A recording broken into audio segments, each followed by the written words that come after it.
Dans cette vidéo, nous allons essayer de résoudre l'exercice 9 de la série 3. On va commencer par l'énoncé de cet exercice. On considère une suite de variables aléatoires xn indépendantes de même loi, telles que leur espérance égale à 0, leur variance égale à sigma au carré. On note leur fonction caractéristique. Bien sûr, puisque les variables ont la même loi, donc ils ont la même fonction caractéristique. On considère la variable yn définie comme suite. Premièrement, la première question, donner la fonction caractéristique yn qu'on note par phi de n en fonction de phi et t et n. La deuxième question, montrer que la fonction caractéristique des xi s'écrit sous la forme suivante. Troisièmement, montrons que log phi n de t converge vers cette fonction et donc on déduire que phi n de t converge vers une fonction phi de t qu'il faut préciser. On va commencer par la première question qui est de trouver la fonction caractéristique de la variable aléatoire yn définie comme suite, telle que bien sûr l'espérance des xi égale à 0, l'espérance de la variance des xi égale à sigma au carré. Par définition, on a la fonction caractéristique de yn est donnée comme suite, c'est-à-dire l'espérance de exponentielle it yn. En remplaçant yn par sa valeur, on obtient la fonction suivante. Et puisque l'exponentielle de la somme, c'est le produit des exponentielles, on obtient, et aussi puisque les variables xi sont indépendantes, ainsi que si les variables sont indépendantes, l'espérance du produit égale le produit des espérances. Donc on obtient phi n de t égale l'espérance, le produit suivant. Et comme la première quantité, c'est la fonction caractéristique de xi au point t sur la racine de n. Même chose, le dernier terme, c'est la fonction caractéristique de xn au point t sur la racine de n. Et comme les fonctions caractéristiques, c'est la même fonction puisque les variables ont la même loi, donc on obtient l'espérance, donc on a la même quantité, donc produit n fois, donc on obtient la première quantité à la puissance n. Donc on remplace cette quantité par sa valeur qui est la fonction caractéristique de x1 au point t sur la racine de n, le tout à la puissance n.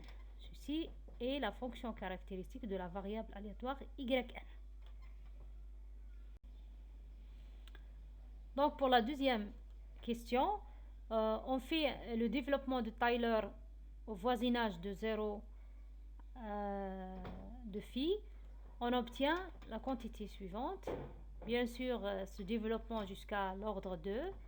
Et pour calculer les dérivés au point 0 de la fonction phi, on sait bien que l'espérance de xk égale à la kème dérivée de phi au point 0 sur i à la puissance k.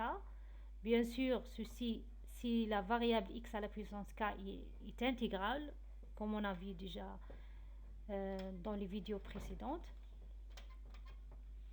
Donc, en ce qui concerne phi, on a phi x1 de t par définition égale à la quantité suivante. Donc, on remplace t par 0. On obtient l'espérance de 1 qui vaut 1. Pour la dérivée seconde, on sait que l'espérance de x1, c'est la première dérivée au point 0 sur i. Donc, on obtient l'espérance de x1 égale à 0, ceci vaut à 0. Et on sait que la dérivée seconde de phi au point 0, c'est i au carré fois l'espérance de x1. On obtient l'espérance de x1 au carré, bien sûr. Donc on obtient moins 1 fois l'espérance de x1 au carré, c'est la variance de x1, puisque l'espérance est de x1 égale à 0. Donc moins sigma au carré.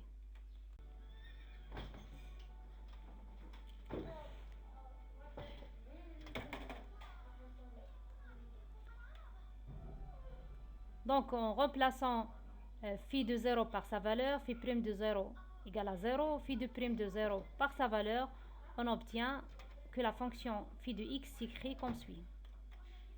Pour la troisième question, on va calculer log phi n de t. En remplaçant phi n de t par la valeur qu'on a déjà trouvée, qui est phi x1 au point t sur la racine de n à la puissance n. Bien sûr, cette quantité vaut n fois log phi x1 au point t sur la racine de n. En remplaçant phi x1 par sa valeur, bien sûr, ici on remplace x par t sur la racine de n, on obtient la quantité suivante. Ici, on va refaire la même chose, on va faire le développement limité de la fonction log au point x qui vaut la quantité suivante. X égale à sigma au carré, t au carré sur la racine de 2n plus petit o de t au carré sur n, bien sûr jusqu'à l'ordre 1. On obtient bien sûr moins x.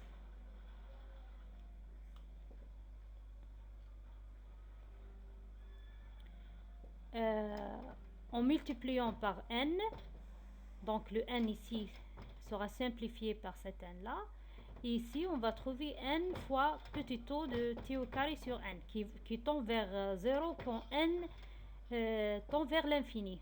Donc on obtient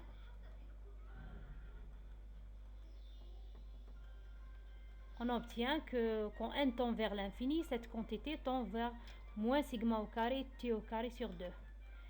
Et donc, log phi n de t converge vers cette quantité quand n tend vers l'infini. Et donc, l'exponentielle de cette quantité, elle converge vers l'exponentielle de cette quantité. Et donc, phi n de t, l'exponentielle de cette quantité, c'est phi n de t. Donc, phi n de t converge vers exponentielle moins sigma au carré t au carré sur 2. Et ceci, c'est la fonction caractéristique de la loi normale centrée réduite. Donc, phi n de t, la fonction caractéristique de yn converge vers une fonction caractéristique qui suit la loi normale, qui est la fonction caractéristique d'une variable qui suit la loi normale centrée réduite.